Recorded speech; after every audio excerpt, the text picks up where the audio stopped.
सब कुछ अच्छा चल रहा है, लेकिन ये बात आपको अपने जीवन में नहीं दिख रही है।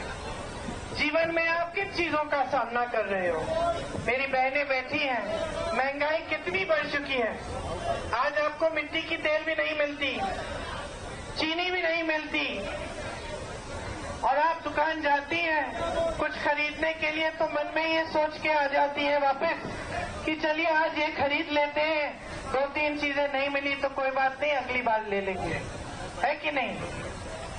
आपको बच्चों की फीस भरनी पड़ती है, किसी का इलाज कराना पड़ता है, बुजुर्गों का देखभाल करना पड़ता है, घर में कोई समस्या है, कुछ टूट गया है उसकी मरम्मत करनी है, तो घबराहट होती है कि कैसे करेंगे, क्योंकि महंगाई इतनी बढ़ चुकी है कि आप मुश्किलों का सामना ही कर रहे हो। और चाहे कितने भी कमाने की कोशिश करें, चाहे 2-2 सदस्य परिवार के काम कर रहे हैं, खेती में भी मदद कर रही है महिलाएं, या फिर कोई मजदूरी कर रहा है, या किसी की नौकरी है तो किसी और की भी नौकरी है घर में, अगर 2-2 लोग भी काम कर रहे हैं, 3-3 भी काम कर रहे हैं, फिर भी कमाई काफी नहीं हो रही है, फिर भी पूरी नहीं होती, बचत नहीं होती। तो ये आपकी परिस्थितियां हैं। आप अपने बच्चों को पढ़ाते लिखाते हो, बहुत मेहनत करते हो, चाहे आप किसान हो, चाहे गरीब से गरीब आजकल जो परिवार है, दूर दराज गांव में भी सब यही चाहते कि बच्चे पढ़े लिखे ताकि बड़े होकर अच्छा रोजगार मिल जाए। आप पढ़ाते लिखाते हो तो कभी कभी कर्ज लेते हो पढ़ाई के लिए, बच्चे को ट्यूशन के लिए भेजना है, परीक्षा भर्ती की परीक्षा लेने के लिए, तो आप उसका इंतजाम करते हो। तो बहुत मुश्किलों का सामना करके, संघर्ष करके आप बच्चों को बड़ा करते हो। कैमरा चल रहा है तो कम से कम सरकार को 10 सालों में ये करना चाहिए था कि जब बच्चे बड़े होते हैं नीचे रखिए कुछ पीछे, तो उनके लिए रोजगार के मौके बनाने चाहिए थे। लेकिन इस सरकार ने क्या किया? देश की जो संपत्ति थी वो सारी बड़े बड़े उद्योगपतियों को दे दिए, चाहे देश का कोयला, सारे जितने भी खदान हैं, देश की बिजली, सड़कों के सारे ठेके, बंदरगाह सारे, हवाई अड्डे सारे, ये सब बड़े बड़े खरबपतियों को सौंप दिए। इससे क्या होता है? आपको रोजगार मिलता था, वो रोजगार घट रहा है, खेती में कमाई नहीं हो रही है, क्योंकि जीएसटी टैक्स हर खेती के सामान पे लगा दिया, आपको न्यूनतम समर्थन मूल्य भी नहीं मिलता, खेती किसानी में मुश्किल हो गई है, यहाँ से कमाई नहीं होती। जब किसान खुद नहीं कमा रहा है तो कम मजदूर रखता है, तो रोजगार भी खेती से फिर कम बनता है। जो छोटे दुकान होते थे, मध्यम बिजनेस होते थे, जो किसी ने अपना यूनिट शुरू कर लिया, छोटा सा कारोबार शुरू कर लिया, उसकी कमर तोड़ दी सरकार ने। पहले नोटबंदी लाए, फिर जीएसटी लाए, उनकी भी कमाई नहीं हो रही, तो वो कहां से रोजगार दिलवाएंगे? तो जितने भी रोजगार के साधन थे वो तकरीबन इन्होंने बंद कर डाले। तो रोजगार बनाने का काम नहीं हुआ, ऊपर से महंगाई बढ़ती चली गई। मेरी बहनों की हम बात करें तो मेरी बहनें सारे समाज का, पूरे समाज का बोझ उठाती हैं, परिवार का भी बोझ उठाती हैं। बहनें, आप तब तक नहीं खाओगे जब तक सबने खा लिया, आप तब तक नहीं सोओगे जब तक परिवार के एक एक सदस्य को नींद नहीं आए, वो सोए नहीं है। आप कहीं बाहर जाके काम भी करोगी तो घर आके सफाई, खाना पकाना, सबकी देखभाल करनी, ये भी आपका काम है। किसी ने इस काम को कभी पहचाना नहीं है।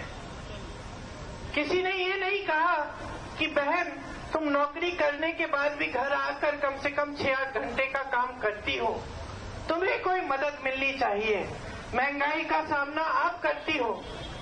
जैसे मैंने कहा, अगर 2-3 दिन मजदूरी नहीं है, घर पे पैसे नहीं आए, किसी को भूखा जाना है, तो हमेशा आप ही रहेंगी भूखी। आप बच्चों को भी खिलाएंगी, बाकी सदस्यों को भी खिलाएंगे, आप कहेंगे कि कोई बात नहीं, मैं छोड़ देती हूँ, मैं कल खा लूंगी। लेकिन किसी ने आपके इस संघर्ष को पहचाना नहीं है। आज बड़ी बड़ी राजनीतिक दल कहते हैं कि हम आरक्षण दे रहे हैं महिलाओं को, भाजपा के नेता कहते हैं, मोदी जी कहते हैं, लेकिन ये सब चुनावी जुमले हैं, क्योंकि जो आरक्षण वो देना चाह रहे थे वो 10 सालों के लिए तो लागू ही नहीं होगा। जब महिलाओं के साथ अत्याचार होता है, चाहे हाथरस में, चाहे उन्नाव में, चाहे कर्नाटका में, चाहे मणिपुर में, तो ये किसका पक्ष लेते हैं? महिला की रक्षा नहीं करते। ये जो जिसने अत्याचार किया है उसकी रक्षा हो रही है। बार बार ये हमने देखा है। तो जब महिलाओं की बात आती है तो सब इसको चुनावी जुमला बनाकर बड़े बड़े सपने दिखा देते हैं आपको। बाकी समय आपके लिए सिर्फ 5 किलो का राशन है बस। और इस 5 किलो के राशन में किसी का पेट नहीं भर रहा है। मिल रहा है, ये अच्छी बात है, लेकिन इससे भविष्य नहीं बनेगा। इससे आप आत्मनिर्भर नहीं बन सकते। मैं आज किसी भी नौजवान से पूछूं, मैं तुमसे पूछ रही हूं, अगर मैं तुम्हें बोलूं कि मैं तुम्हें ये लोग 5 किलो का राशन दे रही हूं हर महीने, या फिर तुम्हें रोजगार दूंगी, तो तुम कौन सा चुनोगे?